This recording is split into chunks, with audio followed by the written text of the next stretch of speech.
What's good, YouTube? It's your boy, Blue Blood Sports TV, and I'm back at y'all with another one. So, Rico Van Hoven breaks his silence after the world witnessed one of the biggest travesties within the sport of boxing, as Rico Van Hoven did the unthinkable. He had one professional boxing match in 2014, 12 years ago. He got a knockout victory. Since then, he's been a professional kickboxer and a legend in kickboxing. He took on a legend and a Hall of Famer, Olympic gold medalist, two-division undisputed world champion, undefeated Ukrainian superstar boxer, Alexander Usyk. I was going to call him Vasil Lomachenko. And Rico absolutely dominated this fight. He dominated the fight. And in my opinion, and in the eyes of many, Rico won going into the 11th round where the fight got stopped ridiculously.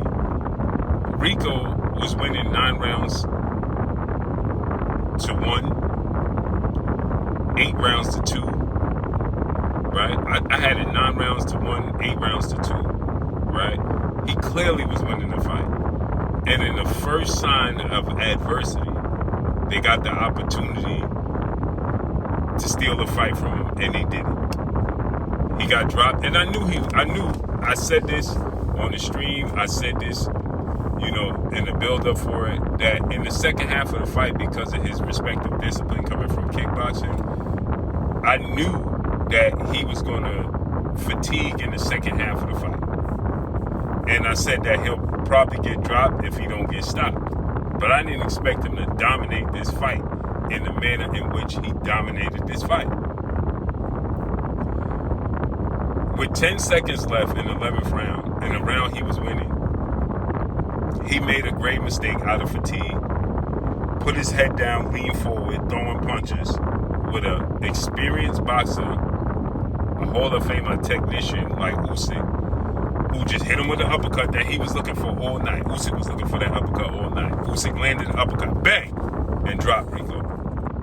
Obviously, there's 10 seconds when he gets dropped. He gets up, the referee starts counting.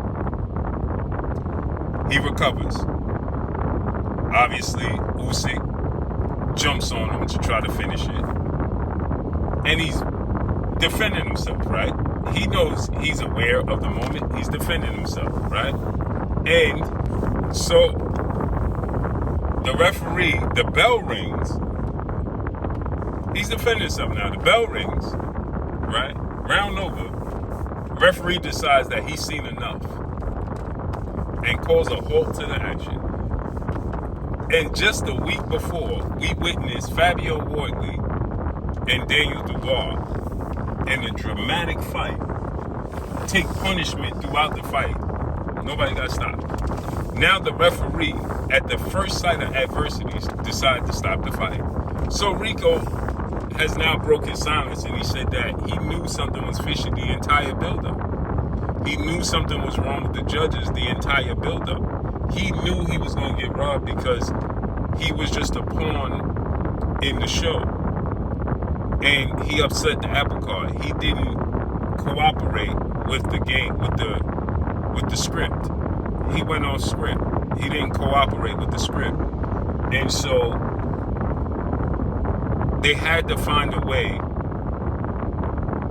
to justify what we saw. And like he said, they had to protect the integrity and the image of the sport of boxing. He embarrassed the sport of boxing. That's exactly what he did. He embarrassed the sport of boxing, 1,000%, as he should have, right? And this is what these fighters get for taking these fights for big money. That's not legacy fights, right? And running the risk of getting exposed like this. Everybody saw what Floyd Mayweather did with Conor McGregor. Everybody's not Floyd Mayweather. And he exposed the sport of boxing. And like he said, he didn't stick to the script. Now, the only issue that he made a mistake, he had to be flawless. And he knew he had to be flawless. He had to be flawless going into this fight. And he wasn't flawless going into this fight. And he made a mistake. Obviously, Usyk is a legend in the sport. That's a hard task. And he made that mistake. He got tired. He got overzealous. He got clipped. And he gave them the opportunity. He gave them the opportunity to steal it from him, to rob him. Right? That's the mistake that he made. He gave them that opportunity. Now, he's calling for the rematch and an investigation. They're investigating it. It's pointless. They're not going to overturn it because this is boxing. You think they're going to overturn this? Absolutely not. They ain't going to overturn it. And he had caught lightning in a bottle, and it's not going to repeat itself. Alexander Usyk is not going to allow him to repeat that performance. Usyk is not going to repeat that performance. He's going to know better. The sport of boxing is not going to have it. It's over. It's over. It's not going to get overturned. He had it in the grasp of his hands. He caught lightning in a bottle, and he fumbled it. That moment he made the mistake, gave them the opportunity to rob him, and they got him. They got him, and that's it. You can't duplicate. Wait. Now the element of surprise is over with. You're not gonna be able to duplicate that performance. Usyk is gonna, make adjustments because that's who he is. Even though Father Time tapped him on the shoulder, he's still gonna make adjustments going into it. He's gonna understand what he needs to do to be victorious, and your opportunity was lost. Period. Opportunity was lost. It was dropped. But let me know what y'all think, man. Follow me on Instagram at Blue Blood Sports TV, or one word, I'm gone. Peace.